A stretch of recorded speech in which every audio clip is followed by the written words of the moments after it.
Hey everybody, AJ here, and welcome back to the Eagle Ray live stream. This is the much more informal version of the Eagle Ray channel. Every Wednesday we've got a new video coming out, and that's the video that I'm mostly working hard on, but on Sunday I like to just jump on camera and wing it a little bit. So we're going to talk about electric marine news. We're going to look at the latest video that just came out on the channel a few days ago. And then we're going to talk about the giveaway rules like we usually do, because there is a current giveaway running. And if anybody has any questions in the chat, I'll try to get to those at the end. So let's jump right into it. We've got some battery stuff to talk about, like usual. I like talking about the latest and what's going on with battery technology because I like to tinker with a lot of batteries. I like to use a lot of different types of batteries when I'm thinking about the propulsion system for the boats that I want to be working on this channel. So most of the marine industry uses these LFP batteries. It's a LiFePO4. It stands for, you probably can't see that. Let me see. Yeah, it's completely invisible because of the green screen. This is a typical LiFePO4 battery. It stands for lithium iron phosphate.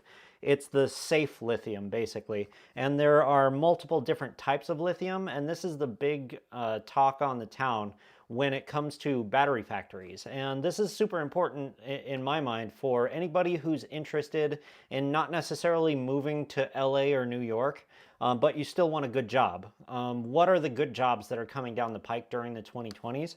One of them is going to be technician at a battery factory, because there are dozens of these battery factories being built right now. Let's look at a couple of articles to see what the deal is with some of the latest.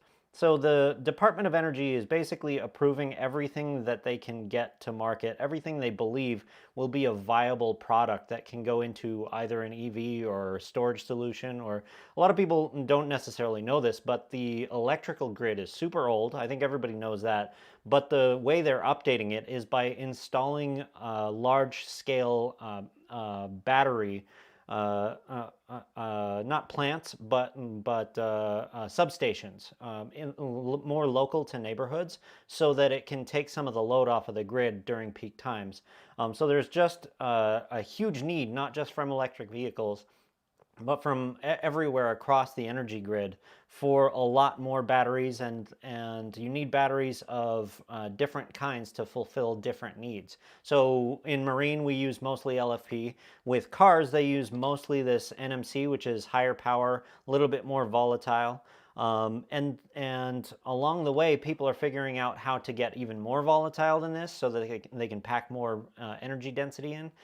Or often they're looking for something that's in between this and this, and so we're going to see a little bit of that coming up. But first, I want to highlight this company, Cattle. This is one of the largest OEMs in China. Original equipment manufacturer of actual cells. So a lot of the companies that you see calling themselves a lithium battery manufacturer are actually just a reseller. They get the cells in from China, they put them in a little plastic box, they slap their logo on it, and then they're a battery manufacturer. I think that's a little bit disingenuous a lot of the time. And the frustration has been, for years and years, American brands have been doing that over and over again and pretending that they're battery manufacturers. I wish they would be more honest and call themselves battery resellers, because that's what they are. The companies that are actually making these cells are all in China right now, except for Tesla, but that is changing. So for example, Cattle is one of the biggest original equipment manufacturers in China, and they're looking to open factories here in the States. Now you might say, well, that's Chinese factories building up in the States. Isn't it better if we let Americans do that? In my mind, American jobs are American jobs. So if it's a company from overseas who's got the funds to build a factory right now, I'm down with it, because that means, for example, LG, in this article I think they discuss later, is building a new factory right here in Arizona, in Queens Creek. It's just like 100 miles away from me. Going to be thousands of jobs created by this factory. They're spending more than $5 billion to build it, and they're going to be making mostly LFP batteries. So these we use a bunch in the marine industry. We don't use these much in the vehicle industry yet, but we're probably going to. I was saying just last week, I think, that Tesla uses this type of battery in China because the Chinese government requires them to, and they're probably going to transition to that in the States as well. There's just not a lot of availability of these batteries being manufactured in the States. That's the biggest part of it, I think. But obviously that's changing. LG coming in with a $5 billion investment to start making these right here in Arizona. And then on top of that, there is another factory, and there's, like I said, there's dozens of them, but I wanted to highlight a couple of them because I like to point out when people are doing new and unique things. Um, Before we go to this next company, let's stick on LG for a second because I'm not sure if they're partnered with Cattle on this. Cattle is the one making the cells. I think LG is building the factory. And the interesting thing is it's a kind of a hybrid chemistry because the LFPs very safe, hardly ever catch fire compared to some of the other chemistries. They don't pack as much power. So your typical LiFePO battery will have 210 watt hours per kilogram. That's a whole bunch of silly science jargon that basically means you can fit a certain amount of juice in a certain amount of space, or in this case, a certain amount of weight. So you can either measure how much power can you pack into a certain weight, or how much power can you pack into a certain space. And both of those, as you condense the power into that space or weight more and more, the battery becomes more volatile. So the ones that don't have as much power packed into them are typically safer. So this one, about 210 watt hours per kilogram. This one, a little bit over 300. So these cells that go into a Tesla are something like 50% more power dense than these ones that we usually use in a boat. And that's fine because they're kind of suited to each purpose, but these ones are going to become slightly more energy dense over time so that we can also use them in the vehicle industry. That's kind of what's happening right now. So you see things like hybrid chemistries where this one's got a lot of manganese in it, this one's got a lot of iron in it. When they take some manganese and they put it into this battery, it's going to make it slightly more powerful. So you hear companies talking about doing instead of LFP batteries, which is the iron kind, LMFP batteries, which is the same thing but with a little manganese dropped in. So you can see how they're just playing with metal recipes in order to figure out how powerful they want to make these batteries. And they have to choose metals that are available at scale and hopefully choose metals that aren't mined with slave labor like cobalt is right now. And so the industry is going to be guided in certain directions based on all of these factors. But the other thing that's interesting here with cattle, before we move on to the next company, is they are creating this new battery type called M3P, which they consider proprietary. I think they're being very hush-hush about it right now because they don't want anybody to copy the recipe. But what it sounds like is they're replacing the iron with aluminum. And there's been a whole bunch of talk over the past several years about all these fancy new types of batteries that are made out of graphene, that are made out of aluminum, that are made out of all kinds of exotic ideas. Not exotic materials, aluminum is a very common material, but the idea of making a battery with aluminum is like, we've never really seen that before. Maybe we should test it first. They have been testing it in research labs all over the world for something like a decade, I think, is the first time I saw articles coming up about it. But it's always been this pie in the sky, like cold fusion dream of who knows when that's going to be available. Well, it looks like Cattle is now manufacturing, or they're tooling up to manufacture these M3P cells, which have aluminum in place of the iron, which they claim is going to make these 15% more powerful. So these are already 50% more powerful, but if you can make these, because these are the safer ones, if you can make these safe batteries 15% more powerful, but they're still just as safe, then that's a much better battery to be putting in a car. So that could be interesting. We'll see how that goes in the next few years. But the last thing that I want to highlight on batteries is this company Amprius, which was founded in Fremont, California, which leads me to assume that they probably had a lot of people who used to work at Tesla there, because Tesla's original factory was in Fremont.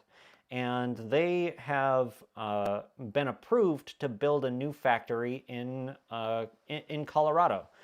And the interesting thing that they're doing is they're going super high energy density with with this new type of lithium. So you have these NMC cells that have, like I said, over 300 watt hours per kilogram, which is pretty potent. This is what they use in Tesla right now, and in the United States anyway. But the batteries that Amprius are going to be building in Colorado when their factory opens in 2025 or 2026, they've already proven to the Department of Energy that their version of this battery can outperform this one by almost double. So these can already do something like 300 watt hours per kilogram. The battery that has just been approved to be manufactured in a new factory in Colorado by Amprius is a similar chemistry to this as far as I understood, but they figured out a way to make it much more energy dense by changing the lattice structure that the lithium sits on. And the important part about that is how much power can you pack in the same space. So these ones can do 300 watt hours per kilogram. These Ampere cells can do 450. That's not quite double, but it's more than 70% more powerful than these in the same space. So your car will be the same weight, but it'll be able to go 500 miles on a charge instead of 300 miles on a charge. That's what this means.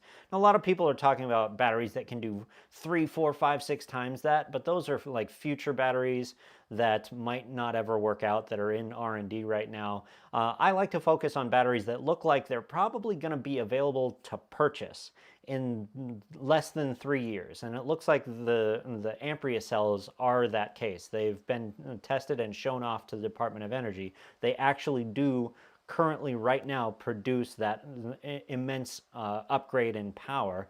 And now the only last step is tool up the factory to actually start manufacturing them so we can put them in cars. And the reason I care about it is I want to put them on all my boats. So when these Amprius batteries come out, they are going to probably be here. They're over here. These cells are going to be very expensive. So because they're almost twice as powerful, they're probably going to be something like almost twice as expensive.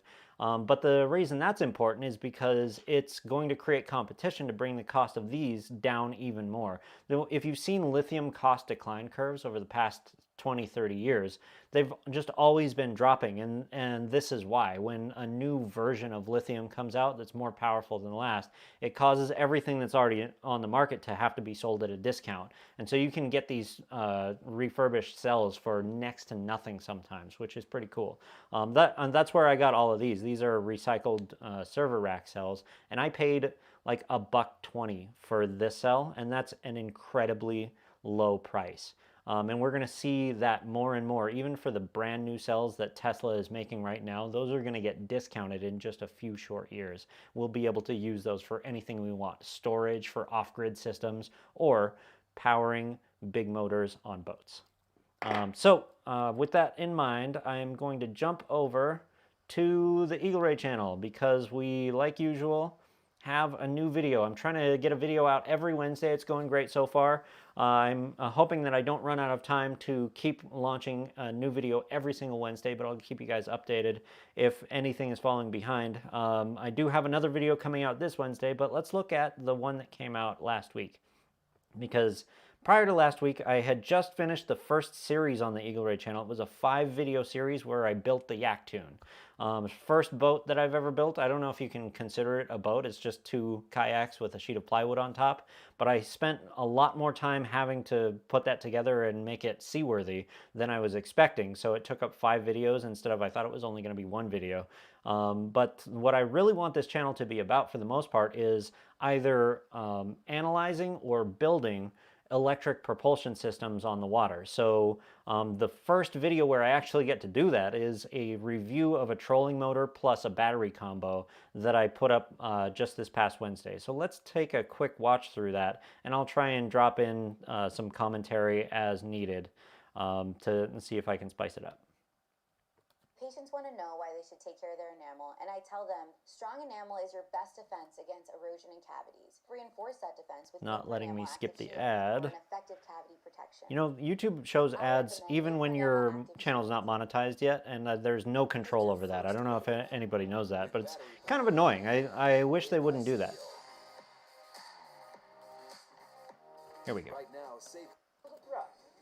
12-volt 100-amp-hour lithium iron phosphate. Let's put these two together and answer all the important questions. How fast, how far, how much? Minn Kota Endura C2 with 30 pounds of thrust. Chin's 12-volt 100-amp-hour lithium iron phosphate. Let's put these two together and answer all the important questions. How fast, how far, how much?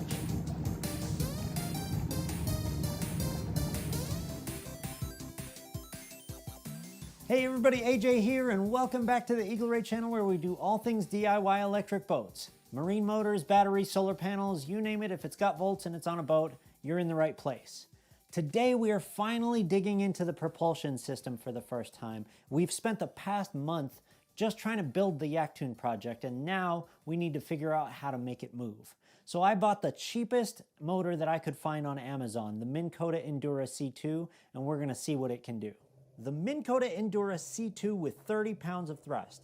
It's hard to convert 30 pounds of thrust into an accurate horsepower number, but it would be something in the realm of 0.3 horsepower. I paid $109 on a Black Friday sale, and that actually beat the price of anything even from AliExpress, which is pretty cool. I had a handful of questions when this motor showed up, including number one, how fast is it going to be able to push the Yaktoon? Number two, what kind of range can we expect? And number three, what's the difference between performance at low throttle versus full throttle? We're going to answer all of those questions right here on the test bench, and we're going to take it out to the lake. But it's important to know that those answers don't just come from the motor that you choose, but from the battery as well. So our power source for today is a 12-volt 100-amp. When I originally planned out this video, by the way, I had no idea how long it was going to take to run at full throttle versus low throttle. I actually planned to have every throttle setting in between and shoot video for all of those. I didn't originally calculate all of the time that would take, and it's a ridiculous amount of time. So there's no way I can do that in a week to get a video out. Hopefully at some point in the future I'll have time to go into a deep dive on performance at literally every throttle setting for a lot of the motors that are on the market. But it's going to take hundreds of videos before we get there. But you know, I'm in this for the long haul, so we're going to see that happen on this channel eventually. Even 4 times as much. The warranty. There is no warranty on this battery, and honestly, I am perfectly okay with that, because you know what? If I had to pay triple for this battery just for the privilege of a warranty, it means that if I bought the cheap one instead for 1/3 of the price, well, if anything goes wrong with that one a little bit early, I can just buy another one. I've got 2/3 of that price that I saved that I could still spend that money on. I could buy 3 of these for the same price before the warranty becomes useful. So at that big a price for the warranty, it's just not worth it in my opinion. And warranties on lithium often cost more than the battery itself, sometimes a lot more. My personal feeling on this is no thank you. I will buy the cheap one, and if I need to, I'll replace it. I think my chances are quite high that I can pay less over time if I just be the cheapskate I was born to be. Enough talk about price. My opinion on that, I want to be clear, is not necessarily an endorsement that that's how everybody should purchase their batteries. I'm a DIY guy. I like to play with my batteries. I like to put meters on them. I like to measure all of their specs. If you are that person who doesn't want to deal with it, who wants to set it and forget it, maybe the warranty is much more attractive to you. And it would make sense to pay maybe up to double. In my opinion, when you're paying triple for the warranty, and when you get into that range, it's just a ridiculous price and nobody should be paying that. But there are batteries that cost double what this Chin's battery does because of the warranty. And that's kind of in the realm where it feels like, okay, that's fair. If you want to pay that premium, that sounds like maybe it's worth it for you. Paid, I think, 20 bucks for this on Amazon. The wiring diagram is written right on the back, so it's really easy to hook up.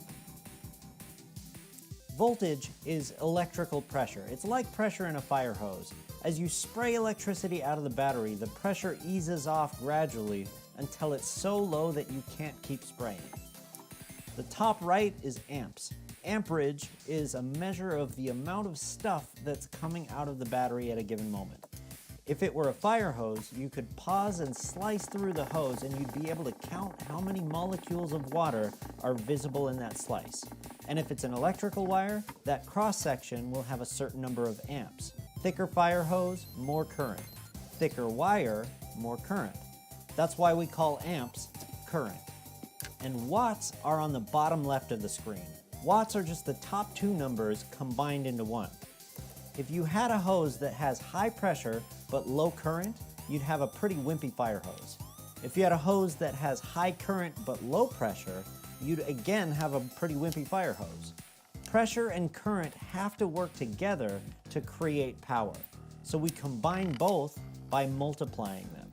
Pressure times I think I just discovered a live stream bug. You guys probably saw it. I noticed it a lot later than you because I was glancing at the live stream in a separate window, and I think it caused the rendering for the frame that you guys are seeing to not render anymore. So I think you guys were just looking at a white screen for a few seconds there. That's interesting. I'll have to work that out for the next live stream. I'm learning things here. This is, I think, the 6th live stream, and as you can see, I don't have it all down to a science yet.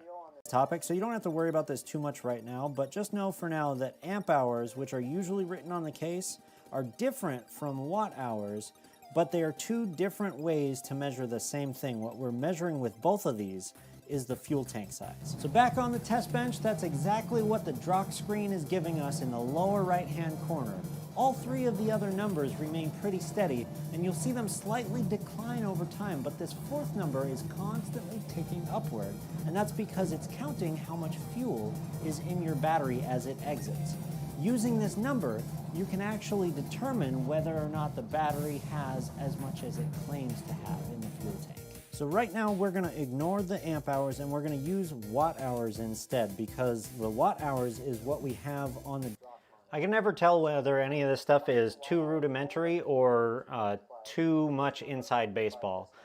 Because I have a lot of people coming in who are just fishermen, a lot of people who are interested in electronics, and I think some people are a little bit bored with how basic the electronics are, and other people are like, whoa, slow down, stop throwing so much information at me. I was just here to enjoy a boat build video. So I'm gonna try and strike a balance with that, but leave me a comment and let me know how you feel. Is it too much detail? Is it too rudimentary? Is it just right? What do you guys think? I'm looking for this Goldilocks thing in between. Battery is dead and we have a total watt hour number, 1345. Is that good or bad? We were promised 1280 watt hours or 1.28 kilowatt hours, and we actually got out of this battery 1345 watt hours or 1.345 kilowatt hours. That's a positive difference of approximately 5%. So good on you, Chins. You've over-delivered on the capacity. Let's run one more test before we take this setup out to the lake. I want to see what this battery can do when the Endura is at its lowest throttle setting. So now we're going to jump into super duper time-lapse mode, because low throttle on a tiny Endura plus a 100 amp hour battery means we're going to run for almost 100 hours to complete this test, and that is no exaggeration. You could be out on the lake all week with this. Technically, that is a little bit of an exaggeration. I was not done with the filming of that low throttle test by the time I had to record that shot, so I overestimated just a little bit. But it did take all week to complete that low throttle test. Here's what we ended up with. The total energy is a very similar number of watt hours to the full throttle test.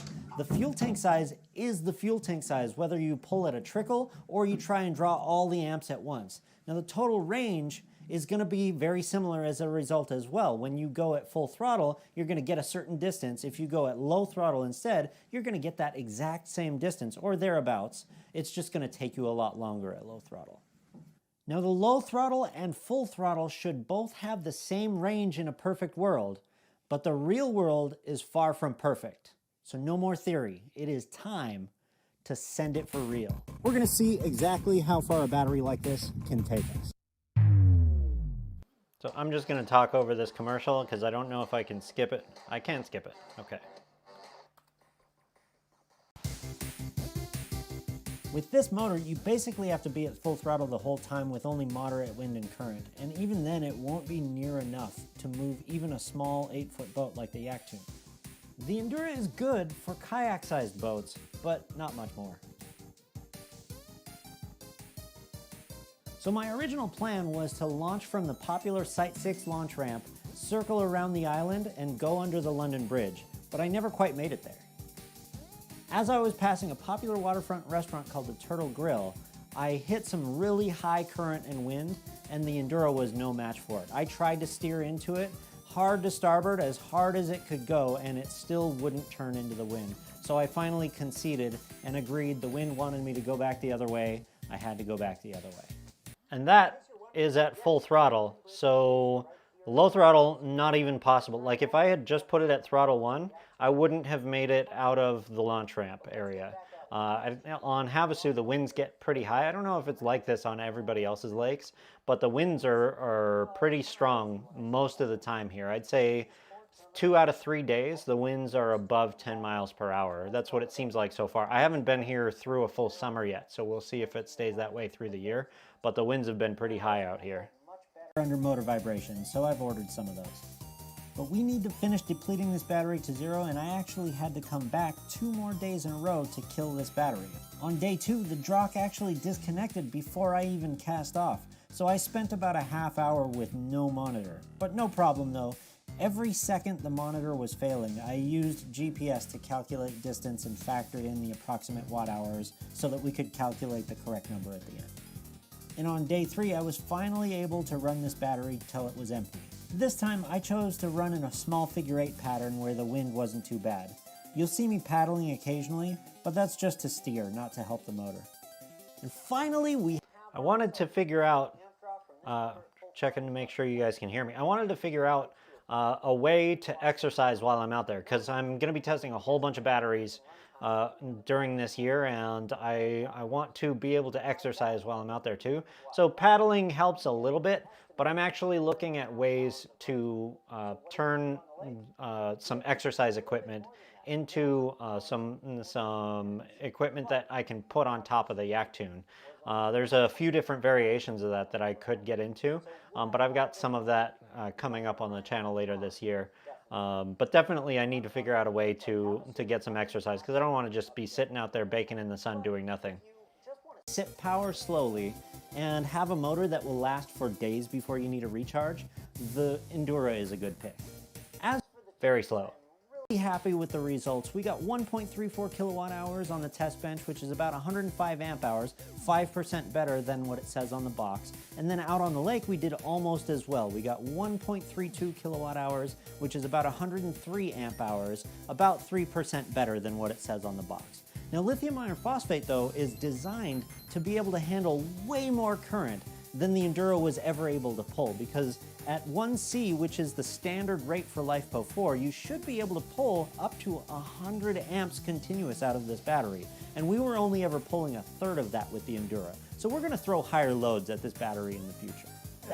I think I want to do a video on just C rate, what it is, how it works, a bunch of examples of how you would calculate it based on what motor you have and what battery you want to pair it with.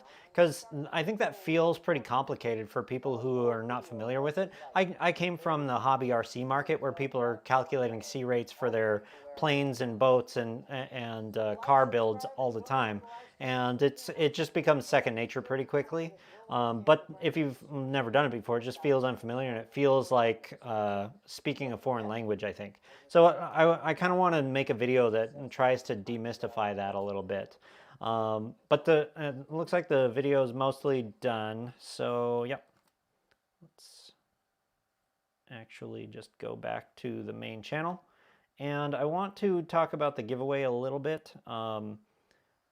But before we wrap up talking about that video, I just want to point out that I'm going to be doing a bunch of videos like that where I've got a battery, I've got a motor, I put them together, see what happens on the test bench, see what happens on the lake. I'm going to be building motors, I'm going to be building batteries. I'm going to compare and contrast DIY versus buy for basically everything in the market. And so the thing I really need to know right now is, what motor do you have? What battery do you have? which combinations of all of those do you want to see tested? Like, are you thinking about buying one, but you're curious how it's going to do once you have it?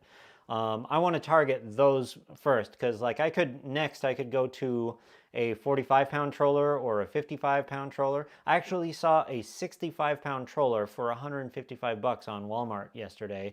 It's a Hankai brand. It's one of those really cheap Chinese brands. I have a different Hankai in here that I'm testing right now. I kind of like it. It's a really cheap motor, but it gets the job done, and it's a pretty amazing price.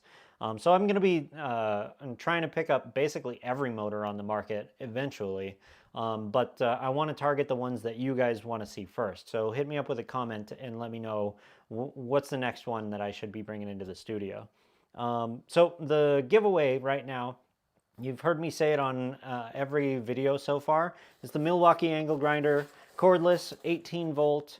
It takes a battery that these Milwaukee batteries are ridiculously expensive, and that's why when I give this away, I'm going to be including one of my Milwaukee batteries with it. I paid almost 150 bucks for it because it was COVID prices at the time. Ridiculous price.